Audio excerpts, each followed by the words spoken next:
दोस्तों आजकल के जमाने में लोग अपने हर एक रिश्ते को तार तार करते दिख रहे हैं। कोई अपनी बहन के साथ नाजायज रिश्ते बनाता है, कोई अपनी साली के साथ बनाता है, कोई अपनी सास के साथ बनाता है। दोस्तों एक ऐसी घटना आपको आज बताने जा रहा हूँ जहाँ पर एक दामाद ने अपनी सास को नशीली पदार्थ खिलाकर उसके साथ नाजायज रिश्ते बना लिए। और जब इस बात की जानकारी उसकी पत्नी को लगी तो फिर उसकी पत्नी ने ऐसा क्या कदम उठाया दोस्तों, जिसके बाद घर में एक मौत का मातम छा गया। क्या है पूरी कहानी दोस्तों, क्या है पूरी घटना, आपको विस्तार से वीडियो में आगे बताते हैं। बस आप लोग हमारे चैनल को अगर अभी तक सब्सक्राइब नहीं किए हैं तो चैनल को सब्सक्राइब कर लें और वीडियो में अंत तक जरूर बने रहें।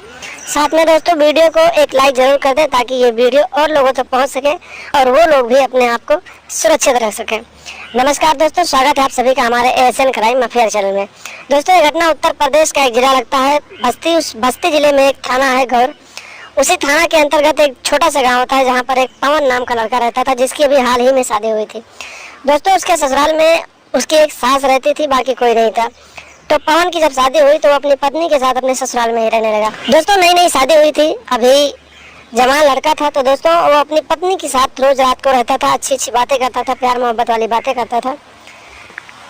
लेकिन दोस्तों जो उसकी सास थी उसकी उम्र अभी बहुत ज़्यादा नहीं थी, सिर्फ 38 साल उसकी उम्र थी। सास भी दिखने में बेहद जवान थी।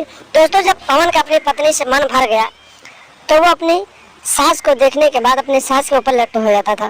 दोस्तों धीरे धीरे समय बीतते गए, पवन अपनी सास से कुछ कह नहीं पाता था क्योंकि उसकी सास उससे उम्र में लगभग बहुत बड़ी थी। एक दिन की बात है दोस्तों, पवन ने एक अलग तरीका अपनाया और मार्केट से जाकर एक नशीला पदार्थ ले आया, नशीली दवाइयाँ ले आया। दोस्तों रात का समय था, सबने खाना खाया। पवन ने चुपके से अपने सास के खाने में दवा मिला दिया और लगभग आधी रात को जब दवा का असर हुआ तो फिर पवन ने चुपके से अपने रूम से अपनी पत्नी को छोड़कर अपने सास के कमरे में पहुंच गया और फिर उसके साथ एकसठ बासठ करने लगा। दोस्तों दवा का असर इतना था कि सास को पता नहीं चला कि उसके साथ क्या हो रहा है। उसके दामाद ने उसके साथ नाजायज रिश्ते स्थापित किया और फिर अपने मोबाइल में एक वीडियो बना लिया। उसके दूसरे दिन दोस्तों जब रात के करीब 2 बज रहे थे तो दामाद फिर से अपने कमरे से उठा और अपनी सास के कमरे में पहुंच गया और फिर उसके साथ उसी तरह का हरकत करने लगा। तो फिर सास की नींद खुली और सास ने अपने दामाद को डांटते हुए बोला कि तुम ये क्या कर रहे हो, तुम्हारी ये करतूत मैं सबको बता दूंगी। दोस्तों जब इतना धमकी सास ने दिया तो दामाद ने अपने सास को वीडियो दिखाया और बताया कि तुमने अगर हल्ला किया या कुछ भी किसी को बताया तो तुम्हारा ये वीडियो मैं वायरल कर दूंगा। दोस्तों अपने सास को ब्लैकमेल करके दामाद लगातार उसके साथ नाजायज रिश्ते बनाने लगा।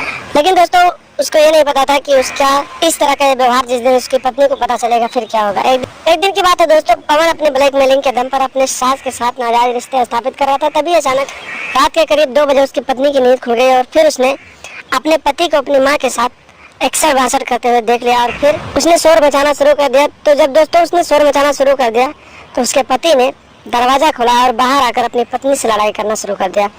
दोस्तों देखते ही देखते दोनों पति और पत्नी का लड़ाई इतना आगे बढ़ गया कि पत्नी ने घर में रखे एक कुल्हाड़ी को उठाया और उसी से अपने पति के ऊपर वार कर दिया। लगातार वार करने के बाद पति की मौके पर ही मौत हो गई। दोस्तों रात को ही इसकी सूचना पुलिस को मिली। पुलिस मौके पर पहुंच गई। पुलिस ने पत्नी को पति के हत्या के रूप में हिरासत में लिया और थाने ले जाकर पूछताछ करने लगी। जब थाने ले जाकर पुलिस ने पूछताछ किया तो पत्नी ने सारी कहानी बताई और उसके बाद अपनी माँ को भी इस साजिश में शामिल होने की बात बताई। दोस्तों जब पुलिस ने उसकी माँ को हिरासत में लिया तो उसकी माँ ने सारी कहानी बता दी और फिर पुलिस ने पति के हत्या के रूप में पत्नी को हिरासत में लेकर जेल में डाल दिया और आगे की कार्रवाई के लिए कोर्ट भेज दिया। तो दोस्तों देखा आपने, एक दामाद अपनी सास के ऊपर दीवाना हो गया और फिर उसे ब्लैकमेल करके उसे नशीली पदार्थ खिलाकर उसके साथ नाजायज रिश्ते स्थापित करने लगा। लेकिन जब इस बात की जानकारी उसकी पत्नी को लगी तो फिर एक हत्याकांड हो गया। तो दोस्तों आप लोग भी सावधान रहें, सतर्क रहें और ऐसी मानसिकता रखने वाले लोगों की पहचान करें, घर परिवार को सुरक्षित रखें और लगातार हमारे साथ बने रहें। हमारे चैनल को सब्सक्राइब कर दें और हमेशा देखते रहें एएसएन क्राइम अफेयर।